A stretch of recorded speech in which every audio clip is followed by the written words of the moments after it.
Hey guys, Hello. Des and Jendoza here for a weekly dose of Highline. Some of you are going to be excited. I know we had some requests on an update. So first off, it's May 19th Oof. and we woke up to snow all over the ranch today. Like heavy snow. Oh my gosh, this week it went from boiling hot Yeah. to so windy. There were trees coming down. Yeah. To snow and Now to sunshine. I think it's sunny out. Yeah, I mean it's been wild.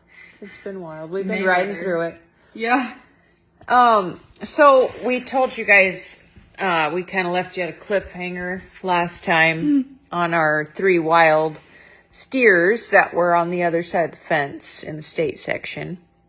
And plan C that I had mentioned as an idea was basically a stakeout. And since we're talking about cattle, we could spell it S-T-E-A-K. But anyways, the way it worked, so these cattle, you can't drive them. They're crazy. We told you the one steer saw our cattle coming to him.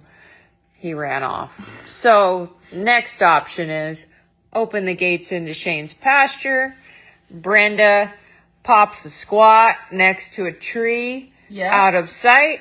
Works on the Hadley part 3 story and just waits. I mean, for all day. She was out there from 9 to probably 5:30. Yeah, she and I mean it worked out in that 2 of the steers, we have a video, they walked through just like nice, little quiet, really relaxed. Brenda got a video of them.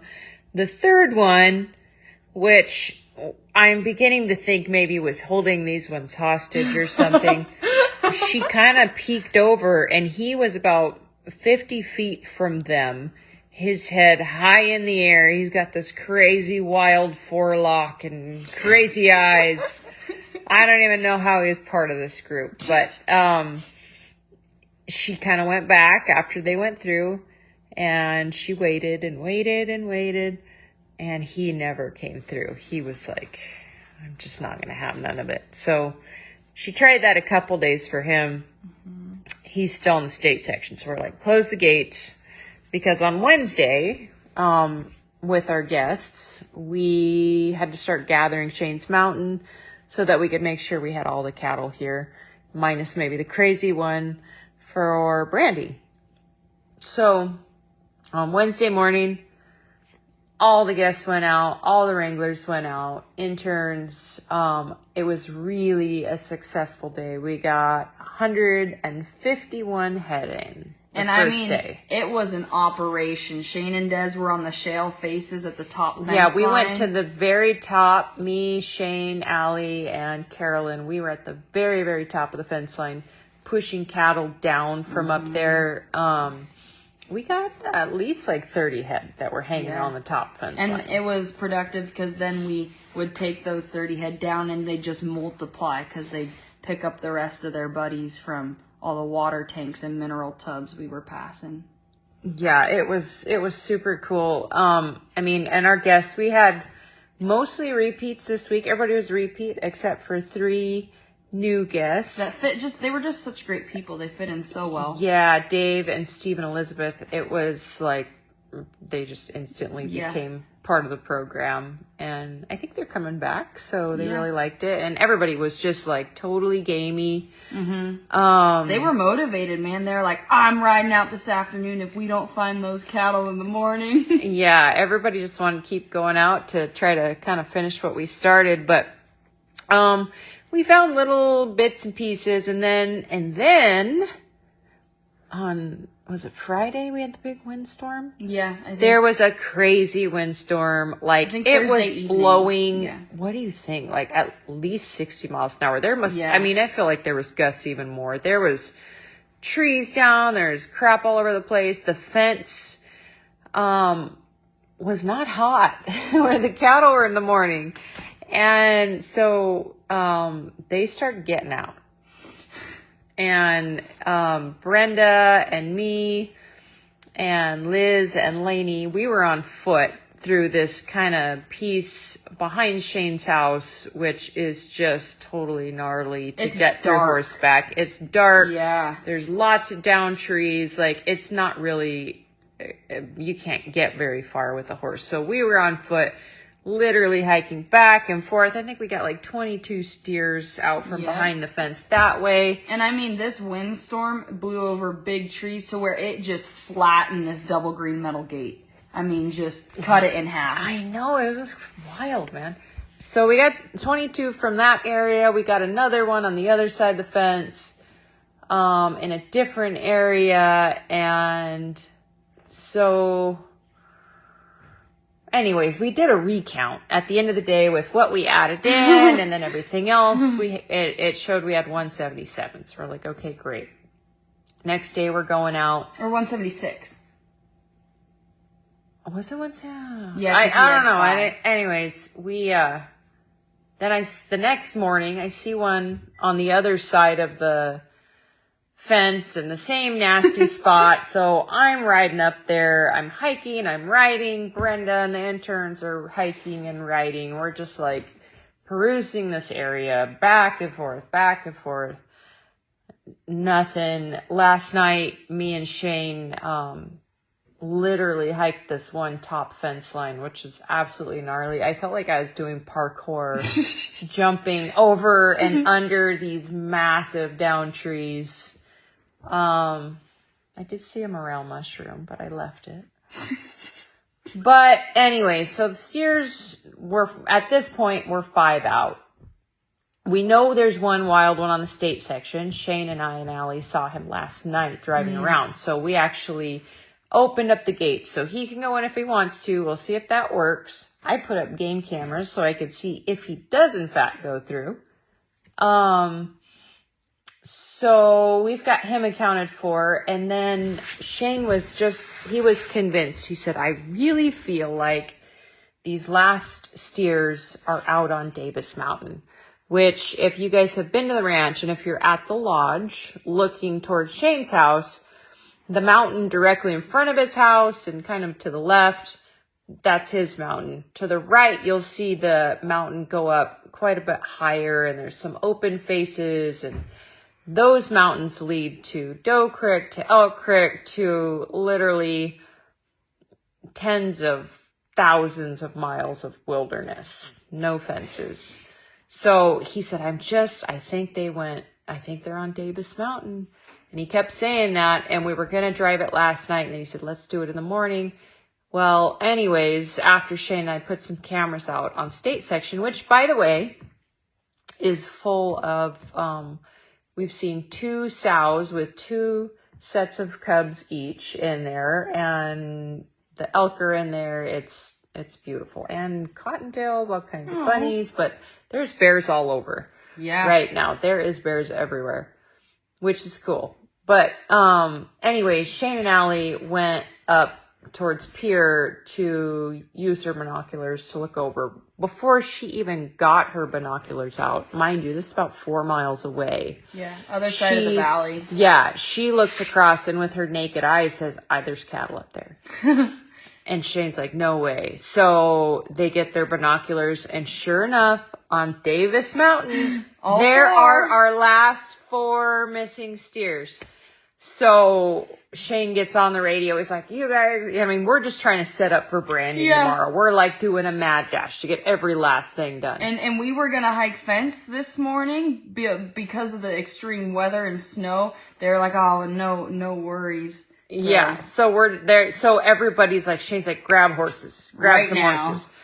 So they caught up a horse for Shane. I went out on Joy's horse, Chrome, and Jen and Noah and Sammy went out, and we literally, Shane told Allie, because she stayed on the driveway with her binoculars in the rig to just keep an eye on those cattle and keep us posted.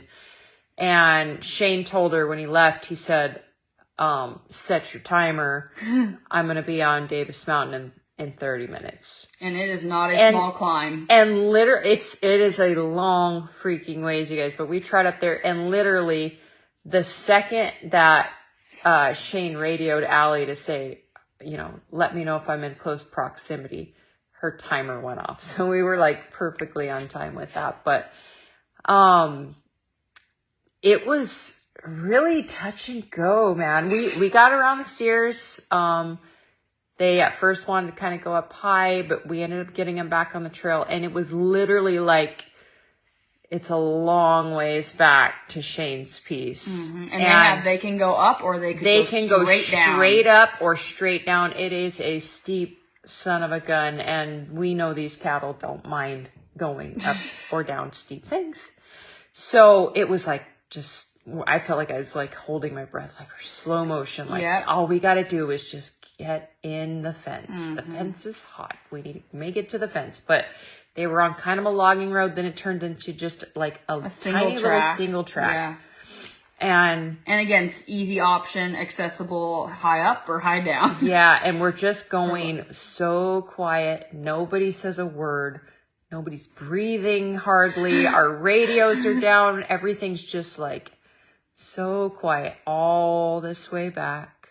Mm-hmm. And we're following Shane's lead because he's picking a certain line on these trails and logging roads to keep the steers right in the center. And so any extra movement behind him will influence these cattle if it's in the wrong spot. So they finally get to the gate where the Forest Service meets at Shane's Mountain. It's just a little man gate. Yeah. And steep way up high, steep way down below. And literally, it was about 30 minutes, Shane said, to get the steers. They were like literally 5 feet from the gate. You couldn't push on them. They would have bolted. It was like just this waiting game, this tiny little quiet, slow ping pong of Shane's up above. I'm kind of below Shane. Then it's Noah. Then it's Jen at the bottom. And it one at a time. Just take one step. Yeah. Then you one step. Then you one step. Then you just one step. And then sit and wait. Yeah. It was such an exercise in feel and patience. I learned a lot from it, even though I was at the bottom and was just kind of having presence and wasn't the driving force. I learned so much from the direction and from just seeing what each little movement did. It was really, really incredible. It was really cool to have Shane with us because a lot of times in the past we've been on our own with some of these more recent runs in the fall, and usually the wranglers are out alone with guests. They don't usually get to go with Shane. Yeah. And so to see that amount of feel and patience and just awareness. Yeah. It was really cool to see. So they finally made it through the gate and kind of wanted to go straight down the mountain. So we had a skid trail. We kind of led to with a south lower water tank. From there, they tried to make one big run back towards like a county road up high. We got them stopped, went around them there, and then quietly walked them to their buddies in the pasture. So now it's really cool. Like down to the very last minute, we're branding tomorrow morning, and all the steers are accounted for. We know that one's on the state. We're just waiting on him, but we're finally, like Shane said, I can actually sleep tonight. Yeah. And FYI, he was like, I have never had to gather cattle off of Davis Mountain before. He said this was actually a first. So it was cool. Like we were able to get it done because it's some crazy country back up in there. Yeah. They could go anywhere. Yeah. So it's been just kind of a hustle to get, obviously cattle accounted for, but get the old indoor all set up for branding, make sure we have everything. We're going to replace a few ear tags for those that lost them. And then this year, because the timing worked out in which they arrive, and when we're branding, we're going to deworm at the same time. So kind of get them all squared away, and then we're kicking them out on the pier. Yep. Tomorrow or tonight we've got our branding crew coming in. Our buddies Ty and Will. They've been coming here for a few years, and then Chris, who we haven't seen in a while. And then we've got Jen and Noah are going to be in the branding pen too, helping with like front feet, hind feet.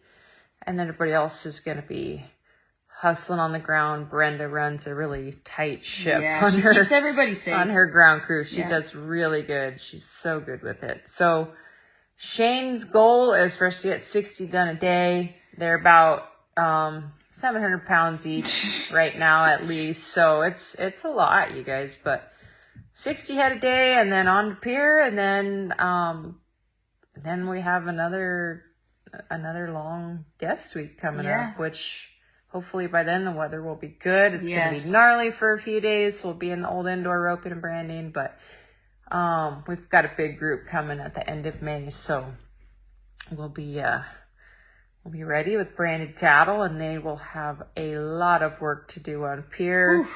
Moving them around, checking on them. That is some big, beautiful country. So it's super exciting to have cattle up there again. Yeah, we got lots, but this week and this past week was all cattle. Go, go, go. Yep. There's a lot of work to do. So it's cool to take your horsemanship out and do something with it. And hopefully next week we'll be able to update you that we caught our little outlaw coming through the gate on our game cameras. We gotta come up with a name for this guy. You guys leave us a comment. Yeah. Do you think we should name this guy something special? Old New York strip. So that's all we got. We're gonna try to get an hour's rest before branding starts. Maybe take a shower if we get to it. I gotta check myself for ticks. I feel creepy crawlies on me. Ugh. So. Well, we'll catch you next week. See you guys. Wish us luck. Till next time.